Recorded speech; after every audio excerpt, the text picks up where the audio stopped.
Сайн байцгаана үзэгчдээ, парламент телевизийн төвцөг зочны хөтөлбөр үгээр эхэлж байна. Энэ удаагийн зочноор Хүмүүнлэгийн ухааны их сургуулийн академик чиглэл эрхэлсэн дэд захирал Хатагтай Эрдэнэтул оролцож байна. Сайн байна уу? Танд энэ өдрийн мэнд хүргэе. За, бидний ярилцах сэдэв бол дээд боловсролын салбарын сүүлийн үеийн чиг хандлага байгаа. Энэ чиг хандлага сүүлийн үед юу ямар байгаа вэ?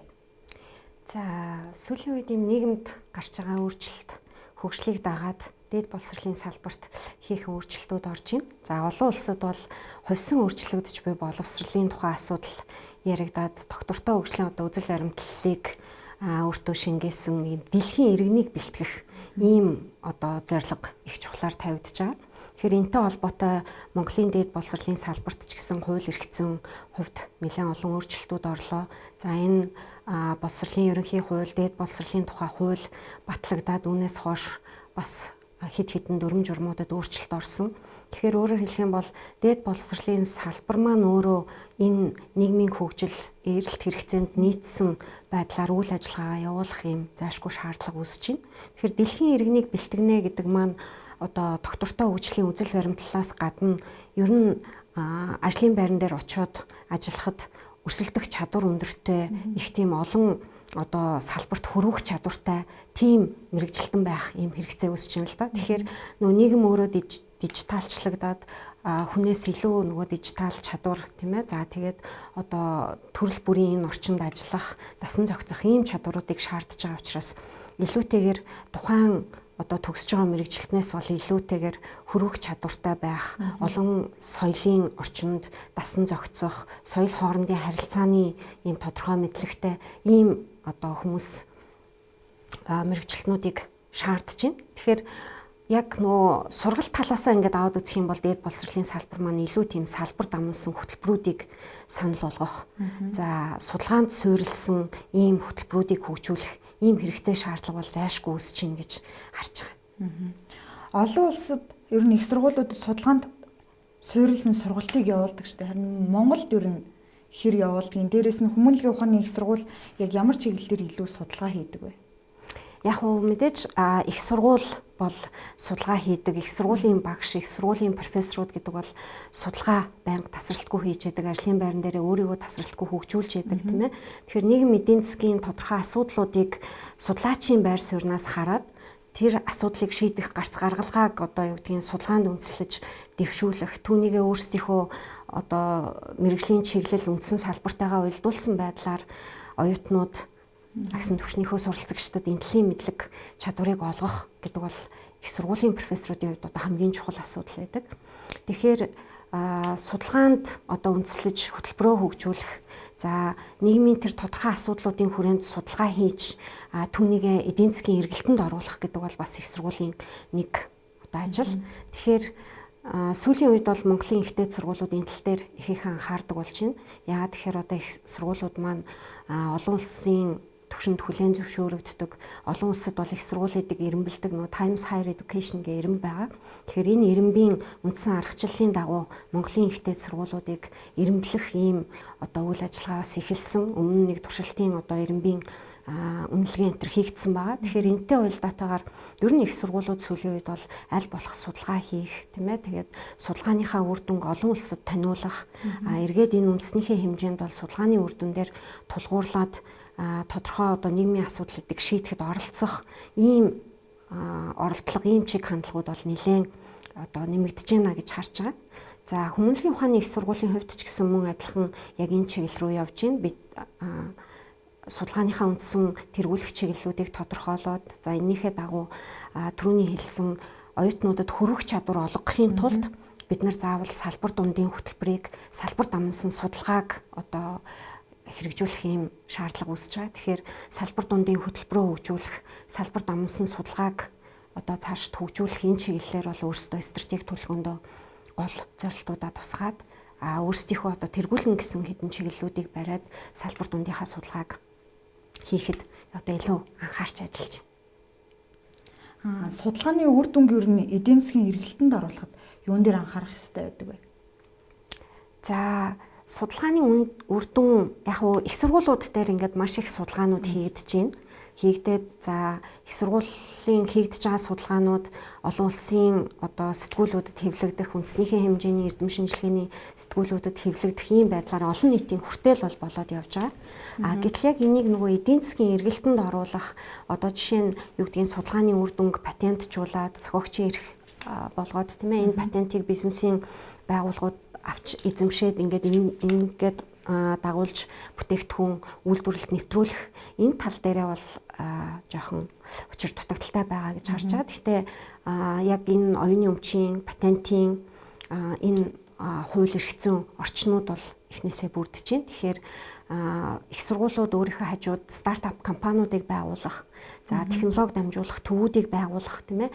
Энэ чиглэлээр нэлээд одоо хурдцтайгаар ажиллаж байна. Тэгэхээр хүмүүнлэгийн ухааны их сургуулийн хувьд ч гэсэн мөн судалгаа инновацийн алба гэдэг тусгаалсан албыг байгуулад за технологи дамжуулах төв болон түүнтэй холбоотой яг сургуулийнхаа хүрээнд нөгөө эрх зүйн орчноо бүрдүүлэх чиглэлээр бид хэд бол оролдлогуудыг хийгээ явж байна. Тэгэхээр ер нь бол их сургууль өөрөө технологи дамжуулах төвтэй болно гэдэг нь тухайн сургууль дээр хийгдэж байгаа судалгааны ажил технологи дамжуулах төвөөрөө дамжигдаад бизнесийн байгууллагуудтай холбох түншийн харилцаа бий болгох дахиад тэнд их сургууль дээр бүтээгдэж байгаа патент зохиогчийн эрхүүд маань нөгөө бизнесийн болон одоо бусад баялаг бүтээгч төр салбар руу очих ийм боломж нь бүрднэ гэж харж байна.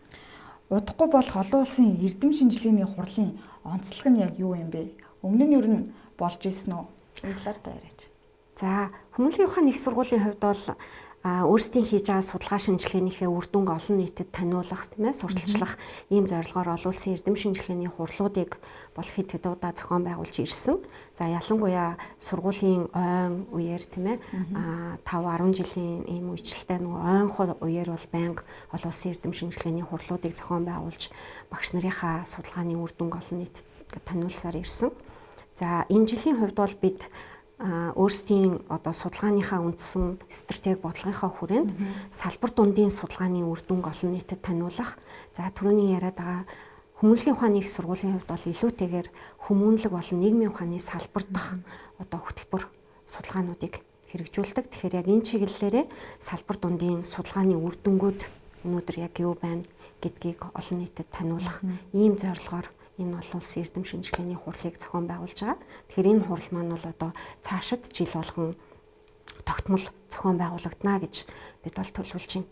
За яг энэ удаагийн хурлын маань гол онцлог юу байна вэ гэхээр түрүүний хэлсэн хүмүүнлэг нийгмийн ухааны ийм салбар дундын судалгааны үр дүнгуудыг таниулах. За түүнээс гадна ер нь бол ихэнх тохиолдолд нөгөө олон улсын эрдэм шинжилгээний хурал маань тодорхой тооны судлаачид өөрийнхөө судалгааны үр дүнг таниулаад тэнд ийм судалгааны одоо юу гэдэг нээлттэй хэлэлцүүлгүүд өрнөд ингээд явдаг. За энэ удаагийн хурлаа бол бид 2 өдрийн одоо турш зохион байгуулна. За эхний өдөр бол олон улсын хурал маань явагдана. Тэгэхээр энэ хурал дээр бол бид нар одоо keynote speaker гэж нэрлэгддэг те яг энэ хүмүүнлэг нийгмийн ухааны салбарын чиглэлээр салбар дундын судалгаа хийж байгаа томоохон гадны болон үндэсний эрдэмтдтэй ураад за тэр судалгааны үр дүнг олон нийтэд таниулахаас гадна 2 дахь өдрөө салбар хуралдаануудыг зохион байгуулна. За энэ салбар хуралдаануудаар тодорхой одоо салбар дамнасан судалгааны чиглэлүүд танилцуулагдахаас гадна нөгөө бизнесийн байгууллагуудтай энэ судалгааны үр дүнг хэрхэн одоо холбож болох вэ гэдэг энэ холбоосыг хийх ийм нэг ийм уулзалт түншлэлийн ийм одоо уулзалтыг зохион байгуулахаар төлөвлөж байна. Тэгэхээр энэ нь юу гэсэн үг вэ гэхээр их сургууль дээр бол судалгаанууд хийгдээд байдаг. Нөгөө талдаа бизнесийн байгууллагууд ажил олгогчдын хувьд бол судалгааны хэрэгцээ байгаад байдаг тийм. Тэгэхээр энэ нэг талдаа байгаа эрэлт нөгөө талдаа байгаа нийлүүлэлт хоёрыг холбож өгөх. Тэгэхээр бизнесийн байгууллагууд маань энэ хуралд оролцоод өөрсдийнхөө магадгүй бизнесийн салбар дээр хэрэгжүүлсэн одоо тодорхой үр дүнгуудыг танилцуулахтай туршлагаа хуваалцах. Нөгөө талдаа тэднэрт бас тохиолдож байгаа тулгамдж байгаа асуудал бэрхшээлүүд байгаа.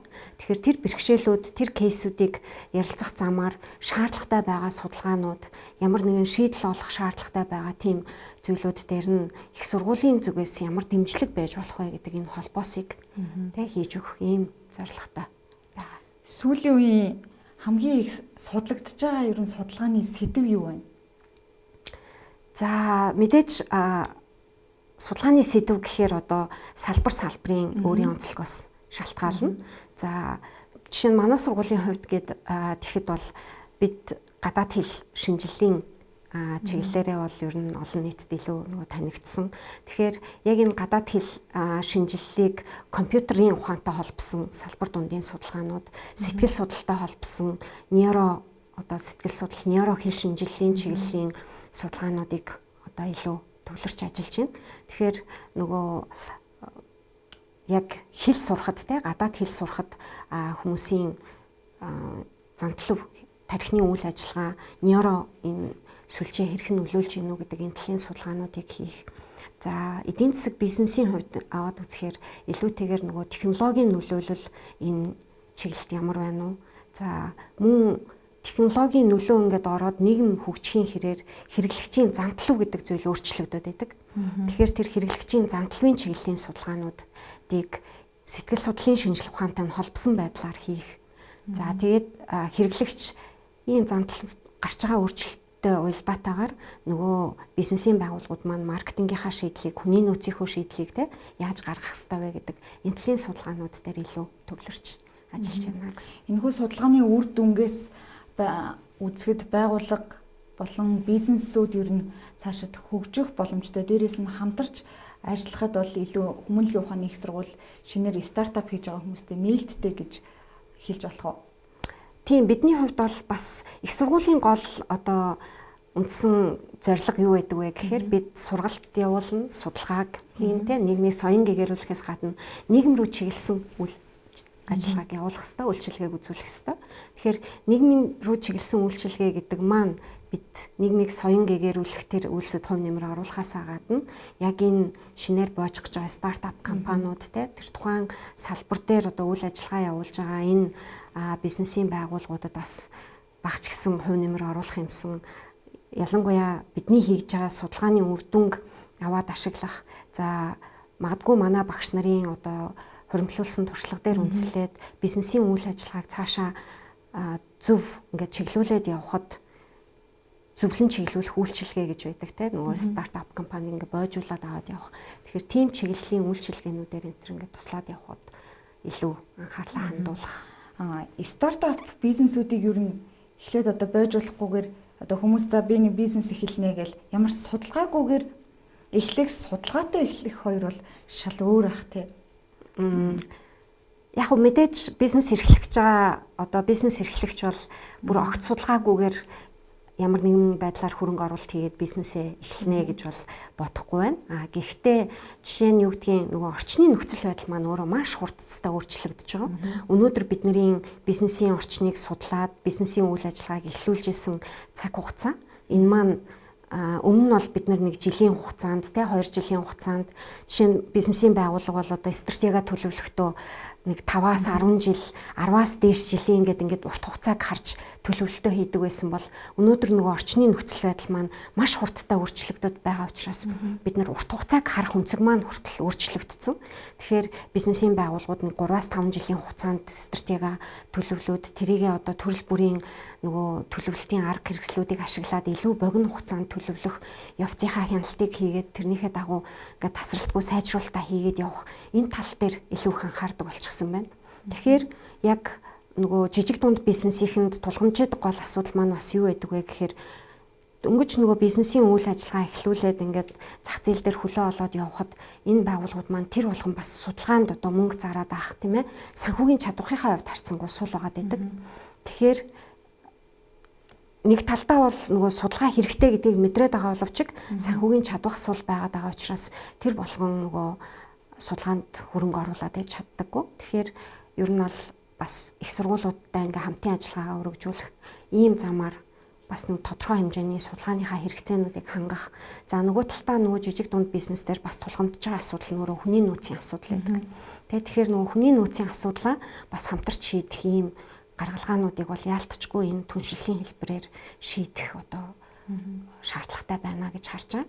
Тэгэхээр энэ удаагийн эрдэм шинжилгээний хурал маань бас нэг онцлог нь бид энэ одоо бизнес эрхлэгчдийг яг энэ судалгааныхын талдаа холбож өгөхөөсөө гадна 5 сарын 3 яг энэ эрдэм шинжилгээний хурлын маань 2 дахь өдөр манай сургууль дээр бас хөдөлмөрийн одоо нээлттэй үзэсгэлэн ярмаг гэж их сургуулиуд бол нэг жил болгон job fair гэж зохион байгуулдаг тийм. Энэ үйл ажиллагаа маань бас яг энэ 5 сарын 3-ны өдөр хамт явагдана. Өөрөөр хэлбэл нэг талдаа бол бид нар судалгааныхаа үр дүнг танилцуулаад тэнд одоо судалгааны хилцүүлгүүд явж хахад нөгөө талд ажил олгогч төгсөгч хоёрыг холбох тэр холбоосын үйл ажиллагаас давхар явагдана гэсэн үг. Олон улсын судалгаа эрдэм шинжилгээний ажил дээр тулгуурлаад ер нь эмэгтэй сургуулиудын боловсролын хөтөлбөр хэрхэн ингэж өөрчлөгддөг эсвэл тусгагддаг вэ? Тэгэхээр яг их сургуулиуд маань өөрөө хөтөлмөрийн зах зээл дээр нийлүүлэх тийм ээ энэ мэргэжилтнүүдийг бэлтгэж байгаа гэдэг утгаараа их сургууль бол байнга хөтөлмөрийн зах зээл, за нийгмийн хөгжил, ажил олгогчдын эрэлт хэрэгцээг ингээд тасралтгүй судалж явах шаардлагатай байдаг.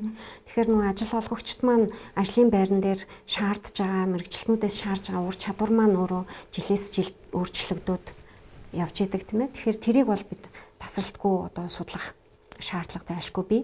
Тэгэхээр энийхээ дагуу байнгын судалгаанууд хийгдэнэ.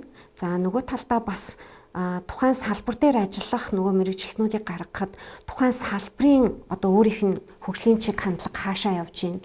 Яг ямар одоо төрлийн судалгаа шинжилгээнүүд дээр илүү хөвт нөгөө тулгуурлаж тэр ажил үйлчлэгээ яваад байна вэ гэдэг талыг бид нар бас давхар судалж явдаг.